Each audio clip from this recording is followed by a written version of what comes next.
In this video, we're going to look at some of our master data.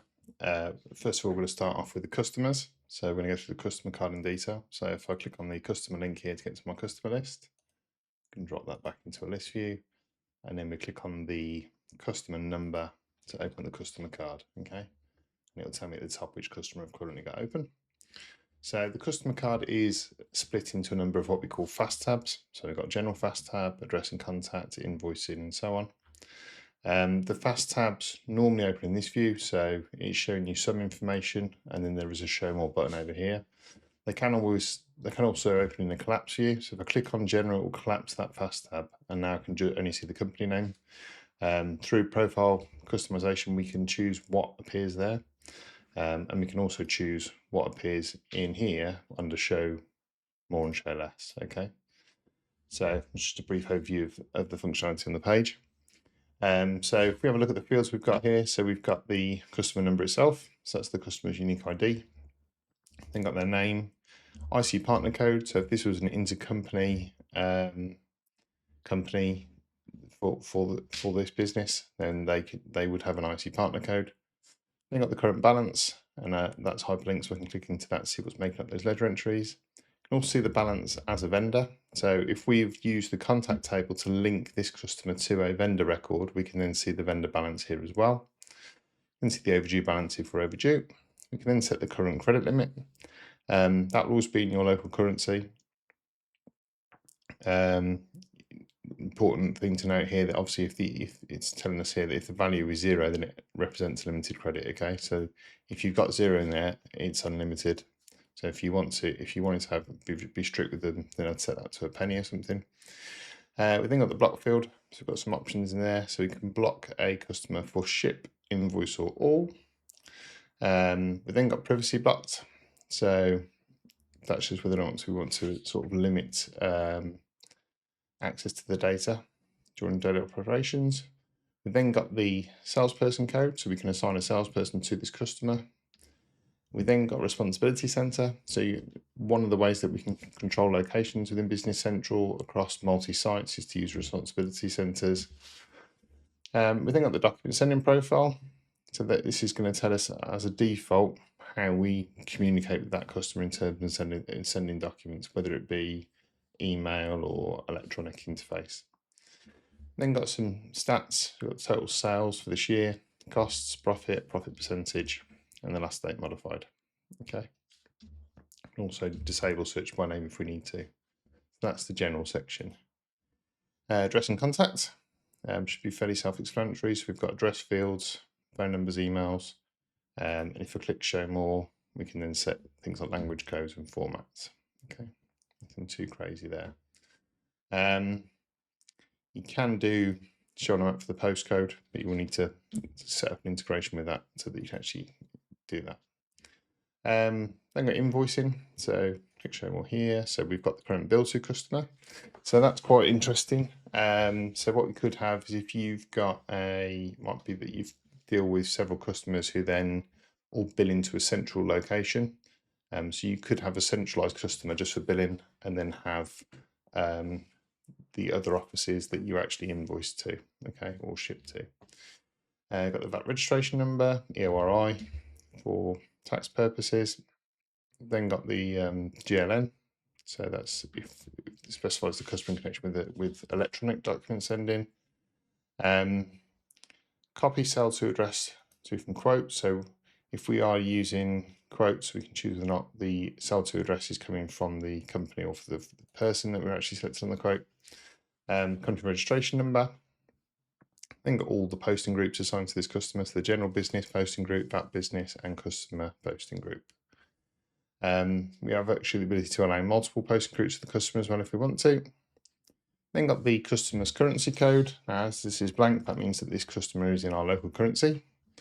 We can then assign the customer to a customer price group, customer discount group, both price related.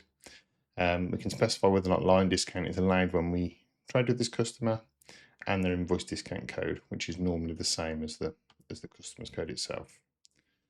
We can also then turn on prices including VAT. So if we do that, then the prices that we enter in on sales orders and invoices will be gross of VAT, and then it will back calculate most businesses would use net. Then got the payments fast tab. So in here, we've got the prepayment percentage. So this is if we are operating prepayments, we can then set a default percentage that applies to all of the orders and invoices for this customer. We've got the application method. So this is whether or not we're applying cash to invoices manually or applying to orders automatically.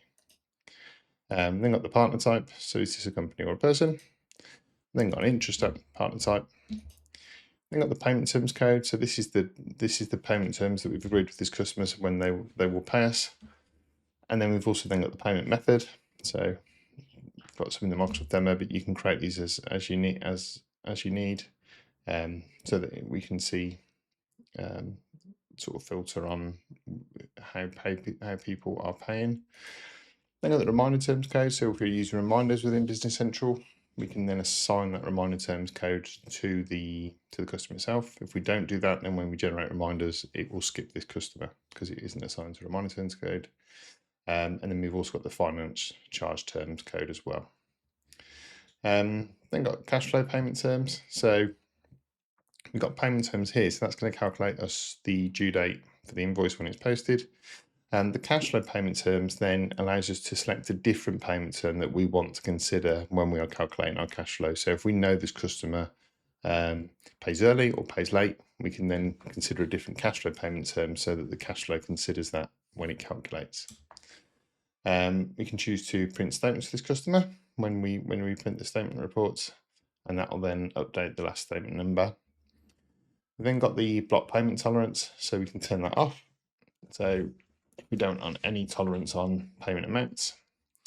We can then select a preferred bank account. So if potentially we are going to pay some money back to this customer or refund them, we can actually set their bank account details up here as well, so that we can process refunds or direct debit collections. We can also then tick this to exclude the customer from any payment practice calculations. In the shipping section, we've got a ship to code. So this customer's got 2 different locations set up. And then this location is our internal location. So these are our internal locations, and these are the different ship to codes that we can set up to, depending on where we're shipping to for that customer. We've got the option to combine sales shipment. So we can then invoice multiple shipments on one invoice. We've then got a reservation. So we can choose whether or not we do reservations for this customer, which is related to item reservations. We then got the shipping advice, so partial or complete. We then got the shipment method. So these are all sort of Incoterms codes that are used to different types of shipping methods that sort of used globally. We've then also got the base calendar code. So if we've got a base calendar code set for the company, we can select that on the customer as well. And we can then also then choose to customize that. So if this customer didn't work on a Monday or didn't accept any deliveries on a Monday, we can then customize the calendar so that Business Central will build that into the sort of MRP and available as a promise and capable to promise calculations. Just click show more there. So the only thing I sort of missed out, we've then got agent and agent service. So if we are using particular shipping agents and particular agent services, so if we selected DHL, we'll then see their services. So we can then select those as a default for the customer as well. Then got Intrastat. So if you operate Intrastat, you can select default transport types and for returns and default transport methods. At the bottom of the card, we've then got some statistics, so we can see when the customer was first added. We can see things around their current balance, payments, sales this year, and in any interactions we've got going on. Okay. Over to the right, we've got the Factbox for the customer card. So in here we've got we can kickstart and Copilot AI summary. So I'll start summarising that while we carry on talking. Underneath that, we've got the details part of the Factbox, so we can add in a picture, and then underneath that, we've got a number of Q tiles. So for all of the open documents and posted documents, customer statistics at the bottom, which are all drillable, and then we can also see the default dimensions assigned to this customer. If you come back up, you can see that the AI summary is now completed. So it's telling us that we've got ongoing invoices, some which is outstanding. We've got outstanding orders, and when the last payment was made. So just some general information about the customer. And then after the details part of the fact box, we can click into the attachments, and in here we can see any documents we've added in or linked to the customer, any links we've added in, and any notes. So that's the customer card as a general overview. There are other menus that we can drill into with additional options, but that's the base customer master data within Business Central.